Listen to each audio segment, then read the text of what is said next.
All right, all right, good night, everyone. If you're joining us after just watching that episode, welcome. This is our fourth panel, or fourth episode of our Breaking Barriers series, short series. And you would have just watched Judge Not. You're joining us after just watching that episode. Welcome. This is all right. So I have three familiar faces. You know them in some capacity. They have some relationship with Barracks Entertainment, and you have the namesake himself, Fabian Barracks. So, all right, my question before we start. So, I want you to introduce yourself, and I want you to tell me what is your favorite song. Since someone has officially started, what's that song that you're listening a lot right now? And I'm gonna start with Fabian. Really? Hi everyone. I'm Fabian Barracks and I am the founder of Barracks Entertainment. Um, I would say my summer song, I really don't have a summer song, but one that came to mind was A Summertime, Every Massive If You Come Around. Oh yeah, who sing that again? That Vibes Cartel or Ding Dong? Cartel. Which one? Yeah. Vibes Okay. Cartel. Yeah, that just come to mind when like it's my all-time favorite summer song. All right, cool. All right, people in the chat, or the comment section, drop your summer song. There must be a song like every summer it has to be on your playlist. Crystal, what's your go-to summer song? Mm, I don't have a go-to summer song, just like what Fabian say. But I like the Skilly Bang and Ivani. what's her name again? Ivani. Kilibeng Ivani? No, no. When Skilly Bang said bad man chill up, bad man chill up, bad Shake man. it to the Oh, max. that's Shake it to the max. Is that a Shake it to the reflection? max. Is that a reflection of you? Huh? All right, Gracie, what's your well. At first, I was thinking to myself, I was gonna say a whole other song. Let me hear say it's supposed to be summer song, and I suppose I try and keep a little bit current. I'm not even sure. I think is a massacre. White. Yeah, I'm a killer. I'm a killer. You know that one there? Ah! yeah. Yes. It's all about my friends. Everybody know that I celebrate my friends every day. All right. All right, cool. All right. So again, thanks everyone for tuning in. We'll get right into the conversation. So Judge Not, I feel like the episode they deal with a whole ton of issues. So let's start with the mom, right? So here we are, we meet a mother. She there with my man and she a push her that like Fabian, like where your brain dead? Like are are these just fictional characters or where you pull this energy from when you create these people? It's fine, like the characters, especially some mothers, are always similar. Because Grace, I can tell you, say, and Crystal actually, that this character kind of remind you of Cherry Cherry. from Force Ride, Yeah. where the mother is just outrageous. She just, how can you tell your daughter to give man, something where supposed to be them prize. So Right. I find that like when you come across characters like these, you wonder if it's real, but I can tell you that they exist, and especially. And it's not just the inner city, believe it or not, but predominantly in the inner city, we see a lot of this happening. And now I'm also seeing a lot of more uptown mothers doing that, just in a different way, packaged differently. But women are out there who call themselves mothers, who think that their daughters should use their bodies to the benefit of the household and for their own sustainability. And I think that is wrong, but it's so true. It is happening. Okay. Um, Gracia, my question to you, and I'm trying to be very polite, but I know what I want to ask. In terms of, so when you see, when, as a woman, like when you see Fabian Wright and he portrays women in this way or this role, do you sometimes get uncomfortable and be like, what do they, like thing where them say about Tyler Perry, like, oh, black woman always go through some hardship. Do you sometimes feel like we about Fabian writing to be like, You know, say Fabian, I'm a killer. Uh, well, you know, I've always been there. Fabian is, in a number of ways, the kind of writer that Tyler Perry is to Black America. And the truth is that he gives us gritty characters, real life characters. Sometimes, in my capacity, also as a teacher, because it's so gritty, I get a little bit nervous about the content. But it goes without saying. Sometimes we have to give it just that way for people to understand this is what is happening. This is what is out there, and we can't sweep it under the carpet. Mm. Crystal, I mean, if you want to mention the name of the school, like the high school you went to, you can. But you went to an all-female high school, a very prominent and popular one. Um, Based on some of the issues, especially with the relationship between the young female characters, like one was like, oh, I don't want to be having sex, I'm not ready for sex yet. Like, go back to your high school days. Were these some of the things that you saw in your friends, and are those some of the things that you could relate to? Oh yes, definitely. So in high school, there was like a set of girls who you knew were actively involved, and then you have your friends who want to focus on just competing in academics and all of that. And so these are real life characters. I do agree that these are real life characters. um Social media technology, the children, they're so exposed to every single thing. If they want to see like explicit content, it's just a couple punches in the URL and they're there. So because of that, I can just imagine how that number has increased, like the amount of children who are engaging in sexual activities from an early age. I can just imagine how that number has increased exponentially.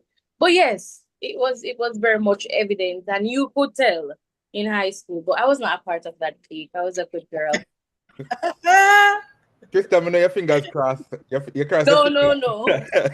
Oh, so Fabian, one of the things I think I really like about your writing and the stories that you try to tell is a Jamaican story, right? I feel like there was a line in it when the two girls, when she found out that something is wrong with her, she never show her wrong, and the friend tell her she forgot to use garlic, right? Yeah. And she was like, garlic cure everything. How important it is in terms of like pulling on like cultural relevance and all those things in terms of like telling a story. well, I was reading the comments when that line, when she said that line, and like there are a couple people that was saying, yes, that's true, garlic will work, and some people, that's a myth, that's a lie. And it goes to show that these are things that pass down from generation to generation. Either you drink Cersei tea, you drink garlic, you go drink Pepsi and Fenzik for dash your belly, you go drink, there are all sorts of things out there, and up to this day, I really don't think they're true. Some people are convinced that they are, but I think it's important for us to really highlight that there are some generational influences on our youth, and that people will live with them granny, them sit down and them ear things, and these pass on and pass on. And that is how culturally we feel like we have remedies for STDs, remedies for teen pregnancy or unwanted pregnancies, and all sorts of remedies. So for me, it is important that we kind of we highlight that this exists and also highlight that this is false. And I think that throughout all our shows, all our plays and things that we write, that we need to make sure that people are aware that this is not true, and also speak the truth and let them know where to get the right information. So hopefully towards the end of the film they would see, the correct terms based on what the nurse was explaining, and also just where to go to seek treatment if they, I mean, hopefully they don't book up on a Barbara, but Yeah. should know where to go. I wanted to come to that. Like this week, so first of all, again, if you're in the chat, let me know if you did get any of the KFC Brata deals this week. So if there's anybody in the chat who get any of the KFC Brata deal, anybody from the Gracie or Crystal get none of the Brata? No. Because I think I think the real MVP were the securities, right? So I mean, except for Barbara. So I really want to talk about security and the stigma attached to that. Like Gracia, you looking on and seeing like a young lady going to access healthcare and having to deal with a security that was like very, you know, um, how is that, and how do you feel, and what do you say to people when they go to spaces and they have to deal with that type of engagement?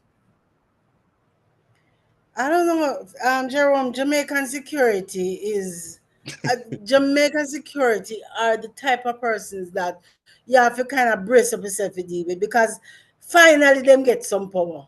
Some of them have dreams of a higher kind of security, and until them reach this, so them are wheel with an iron hand. And every time, to be honest, I have to deal with security. Is that me go me extra polite? Me just no want in an argument with them because me know so they have the power this so. Right? In a case where you have to go to a health center, already people are feeling them I feel some kind of way. In the case with the character that Danger played, she knew something was wrong. She was very nervous about it, and on top of it, it wasn't hoisted on her for free will, you know. And then she had to be nervous to go and talk to somebody about something so intimate, and then you have to deal with that security. We allowed you up in front of everybody. Me Yeah. no know if you have them kind of people there, please anybody out there say listen, get rid of them because we want people to be cured of these things. And some people just go back home and rotten away. Yeah. No, to That is, Grace's point, Jerome, I want to add like, you know how I feel personally about anything security, police, them feel like them are immigration. If them there one school gate, it's like them their passport office. It's like they are the worst to deal with. And me no know, as Grace has said, imagine you already feeling overwhelmed. You don't know, you think you're dead, you're having vaginal discharge, and you buck up on this person who intimidated. And not only that, show that they know your personal, them know your mother, them know your father, and start talk about your business. So I'm like, I just imagine how hard it is for real life situations where young people are going through this and are encountering this. And to be honest, I've had to deal with some securities like that in Jamaica. I'm talking first, like sensitive issues. I've gone to places, me no want to load up, them on top of them vice, and it's like a reprimand type of thing. So I feel like this is something that we have to call out, and I know that the government, the ministry, they've put things in place to help people to what's it called again, redress, to seek redress when they experience certain poor customer service from the security guards. They've also developed a number of youth friendly clinics that young people can go to access healthcare after hours on weekends. They can call in, make appointments, and then these people are trained to deal with young people. So I'm hoping to God that this is not all theoretical, that there are actual things that are happening and people can access care safely, confidentially, because the security them are going bad and them need to go down. Them really need to go down. I mean, we're talking about security, but for me, I want to broaden that, right? Because in some of these spaces, the good thing with the character that Crystal played, at least she was a nurse that was like very caring. But we know that these spread beyond the security. Sometimes it's the nurses, sometimes it's the doctors, sometimes it's the administrators, right? Especially when it's a young person, right?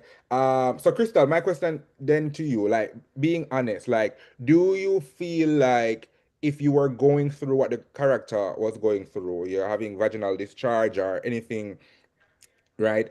Would you feel confident going to a health clinic in your community? Honestly, no. Hmm. No, because first of all, I don't want to be seeing any familiar faces. That's number one. Um, I would be embarrassed, honestly. And I would want to book up on a Barbara. Can you just imagine? So no, I wouldn't feel comfortable. I do believe that they should understand the nature of the situation, and these are medical records. These records should not be accessed to anybody. You know, confidentiality is should be very high. So I hope that, you know, the nurses here in Jamaica, they're not like that. I don't know if you guys have ever heard any case of stuff like that. Oh, that's really bad. But if it was me, honestly, I would go back a God and get the health care that I need. I do. I think I do that.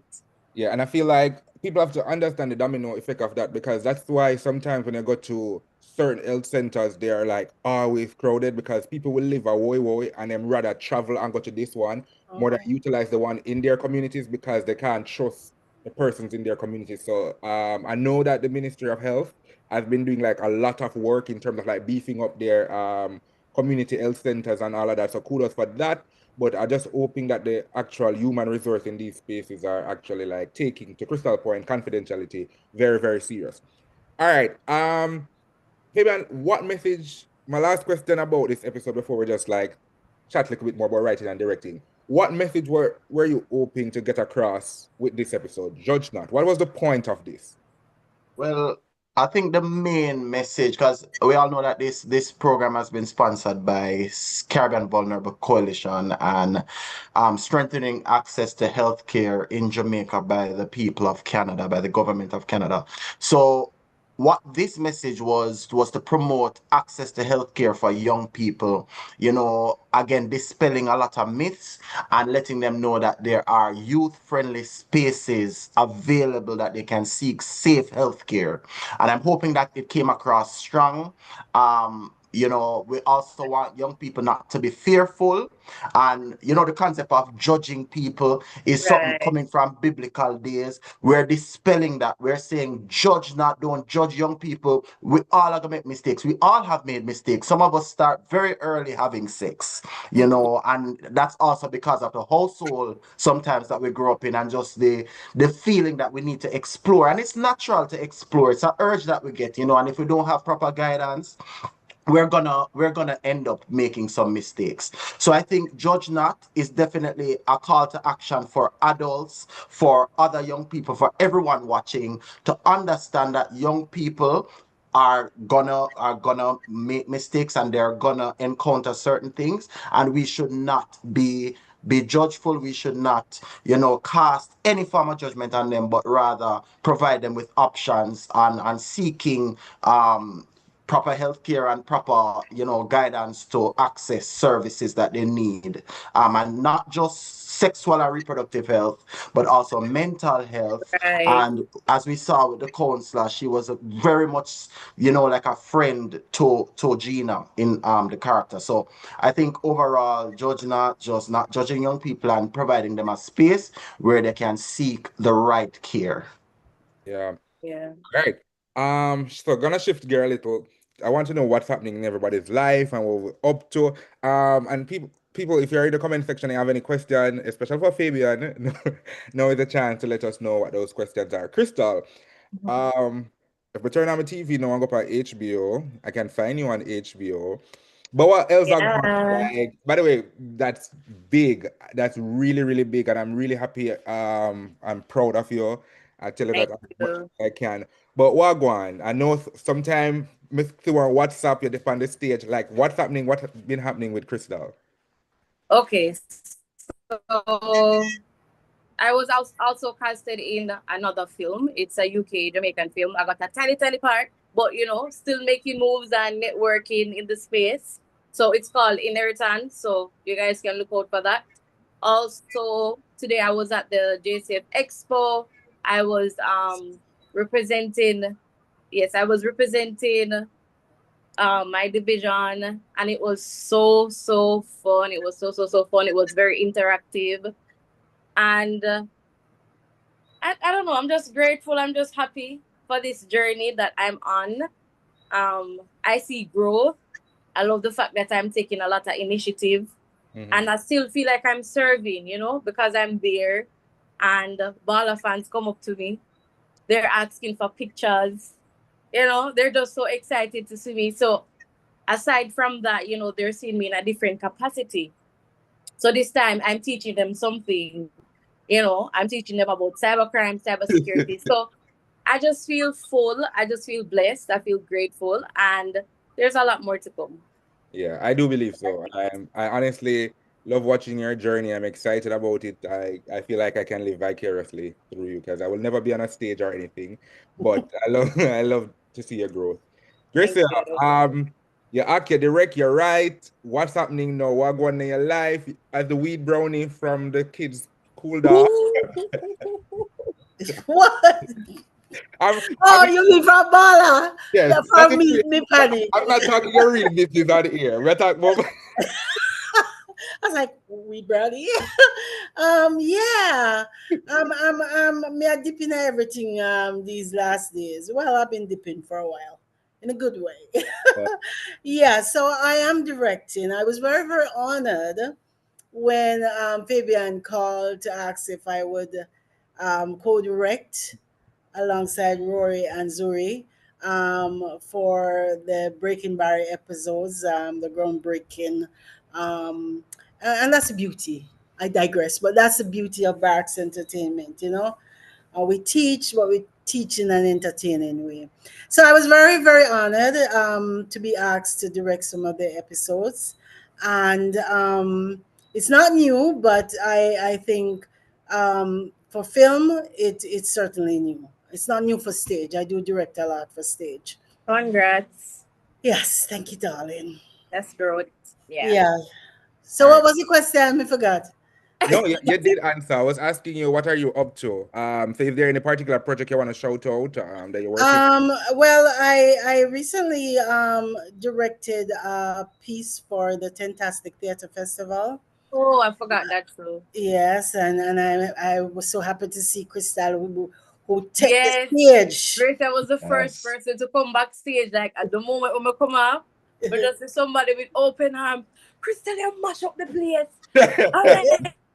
You're Like right, someone that just come Crystal. backstage and wait for you. You two had such a chemistry in Force Ripe. Like backstage, on stage, you guys were just like a real family. I love acting with Yes. Crystal. We do have a great chemistry together. Yes. And people Yeah, normally think she's my mom, People normally think that she's my mom in real life. Yeah, Trust me. yeah. You know, Crystal is great. yeah, you come through. Um, I also, one of the beautiful things too is that I keep working even outside of the Barracks Entertainment platform. A couple years back, Renee had asked me to be in her debut film, and about not last weekend, the weekend before at Palace Entertainment in Sovereign, I went and I was in that film, Just Like Mommy, that was written and directed by Renee.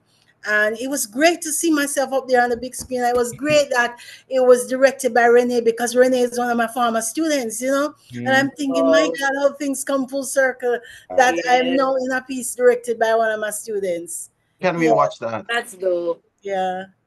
Where can we watch that if we want? I know the next showing that she said will be at the Black River Film Festival, so I'll find out and see if it's going to be on any of the international circuits. Awesome.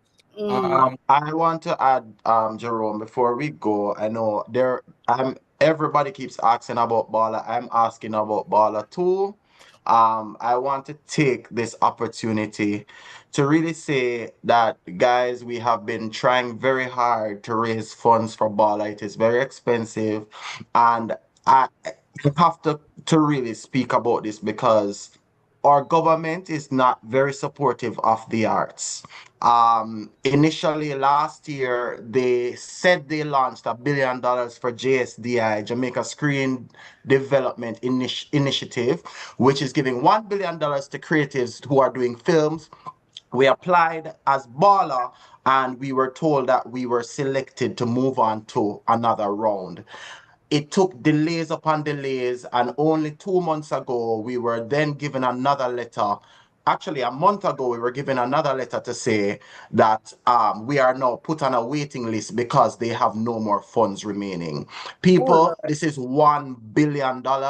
We are not sure who is getting this money, but I think it is very unfair to the creatives in our industry that we were told that this money is available to us. We are producing content that celebrates Jamaican culture and empower youth, and I really think that we should be one of those top contenders to getting that funding.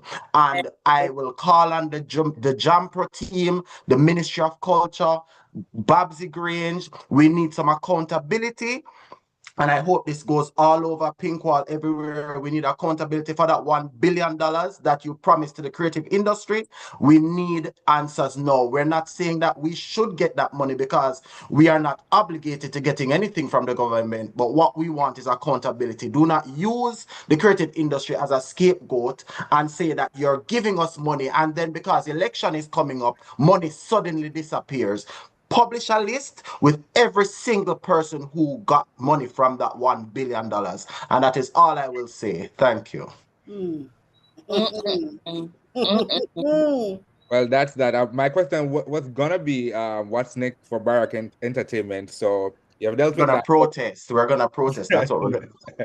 Well, but I know that, yeah. So people are very much used to Bala right now. You kind of did Breaking Barriers. What's next? Where's the spirit of Barak Entertainment now in terms of taking on another project or two? Well, we are doing a lot of talent management right now, and we are going more into the influencer type management. We'll be doing a number of short series on our page, and this is just content that is low budget. So we have something that I'm working on with just two talents. It's focusing on a relationship in a house, and we're hoping that will be even longer than Bala because we're kind of reducing the production cost. So trying to keep the platform alive. We have almost 300,000 people on our subscription list. So we're hoping just to keep educating and entertaining. We do have a job. We do have a obligation to keeping our young people informed. So I want to make sure that we are meeting our mission and that we are doing what we said that we set out to do. So we're going to continue to do the best we can with the resources that we have. Something will be coming up, and again, we just ask for anyone, any investor, anybody who really is passionate about the arts and passionate about young people and empowering young people to support Barak Entertainment as we do this great work for more than 12 years, creating great content that they can see free of charge on YouTube. And we want to ensure that it constantly remains free and accessible to young people because that's who is at our hearts. All right. Well, with that said, I just want to thank Crystal, Gracia, the man with the name Fabian Barracks. I think this was a great chat. For those persons who have not watched all 4 episodes in Breaking Barrier series, go back and watch them. They're living on YouTube, so make sure you watch them.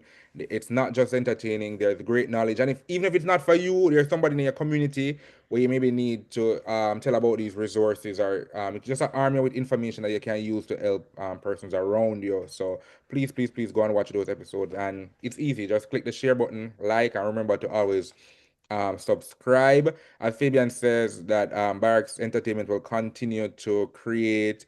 So yeah, and then I just want to thank our great sponsors and our partners behind this entire series. It's CVC, the Caribbean Vulnerable Coalition, and also it's a long name, so it's Strengthening Access, Inclusion, and Leadership for SRHR in Jamaica, right? So that's some great funding from the SAIL project, right? So until next time, just enjoy the rest of the evening.